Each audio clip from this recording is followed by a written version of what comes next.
London is a city of endless opportunity and endless inequality. In its gleaming financial district, a banker can earn more in a week than many earn in a lifetime. But just a few miles away in council estates and run-down high street flats, young people are locked in a struggle for survival. It was in this world that a 16-year-old boy emerged as Britain's richest teen gang leader. He was known online as Trap Lord. His real name was kept secret during the trial. His rise was meteoric.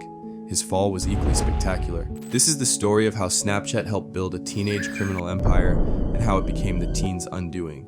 In the summer of 2022, local police began to notice a surge in luxury cars in South London postcodes, a fleet of Mercedes and Audis that seemed incongruous next to faded tower blocks and boarded windows. Young men in designer tracksuits and gold chains were cruising the estates. They claimed to be local entrepreneurs. But questions followed. Where was this money coming from? How could teenagers afford such lavish lifestyles? Rumors reached detectives in the Metropolitan Police Serious Organized Crime Command. Something was happening below the surface. Detective Inspector Rachel Morley had worked for 15 years on gang crime and county lines investigations. She recognized the telltale signs of a new operation in its infancy.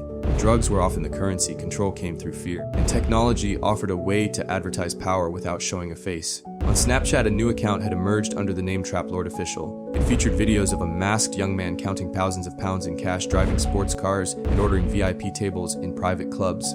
His face was never revealed. His location was teased with geotags deliberately set to false corners of London.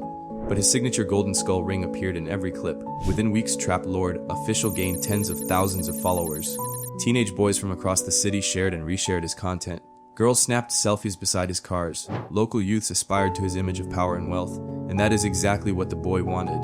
He used Snapchat to recruit loyal foot soldiers. He promised them money, status, and protection in exchange for delivering drugs or threatening rivals. The platform's disappearing messages feature meant orders and payments could be hidden from parents and police surveillance. Snapchat had become the teenage Trap Lord's command center. Detective Inspector Morley began Operation Snapcatch in September 2022. Its aim was to identify Trap Lord and dismantle his network before someone died.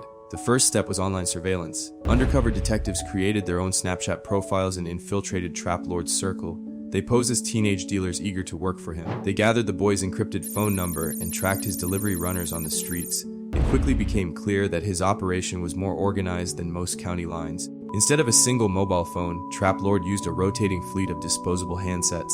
Each phone lasted only a few days before being discarded. Runners received instructions via Snapchat voice notes that self-deleted within seconds of playback. Cash was collected from drug sales and designated lockboxes hidden around estates. On weekends, Trap Lord's inner circle met at a vacant warehouse on the outskirts of the city. There they counted money, weighed cocaine and amphetamines, and assigned new territories. While law enforcement was building their case, Trap Lord continued to flaunt his success online. In one Snapchat story, he showed off designer trainers worth over 800 pounds. In another, he displayed a stack of high-value Rolex watches. His messages to followers became increasingly taunting. He called himself London's youngest cartel boss. He challenged local gangs to step aside or face him. And ever present was the golden skull ring, a symbol of his power that became the envy of every teenage thug in South London. The turning point came in November 2022. A runner was involved in a traffic collision in Hackney. He survived, but his phone was smashed. Frustrated, he dropped the device in a public phone recycling bin. The handset was later recovered by officers along with a charger and a pair of latex gloves. Forensics retrieved deleted Snapchat data and voice messages. The boy's voice was recognized by undercover detectives. They had heard it during earlier exchanges about new drop-off points.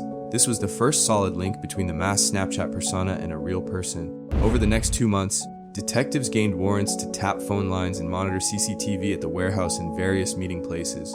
They identified 5 key members of the network, including the teen leader. He lived at home with a single mother in a cramped 2-bedroom council flat. She worked night shifts as a healthcare assistant and had little idea her son was running a criminal empire from the kitchen table. He used her laptop to manage encrypted Snapchat logins and paid her rent each month with cash stuffed in her shopping bag. On January 15, 2023, Operation Snapcatch moved to the next phase.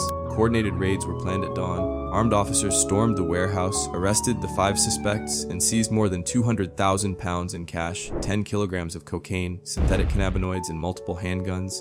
They found Snapchat login credentials written on a scrap of paper. They found the golden skull ring in a sock on the teenage leader's bedroom floor. And on his bed they discovered a diary filled with names, phone numbers, and coded references to drug shipments. In custody, the teen remained silent. He refused to speak without a solicitor. His lawyers attempted to paint him as a misguided youth influenced by hostile neighbors. They argued that he was too young to understand the consequences of his actions. But Detective Inspector Morley had other evidence. She had recovered Snapchat Snap Map geolocation logs showing the teen at multiple crime scenes at the same time as violent incidents. She possessed video clips of him orchestrating robberies via Snapchat voice notes, and she held the forensic analysis linking his voice to the Trap Lord official account. At Leeds Crown Court, the trial began in June 2023. The prosecution described the defendant as London's youngest organized crime boss.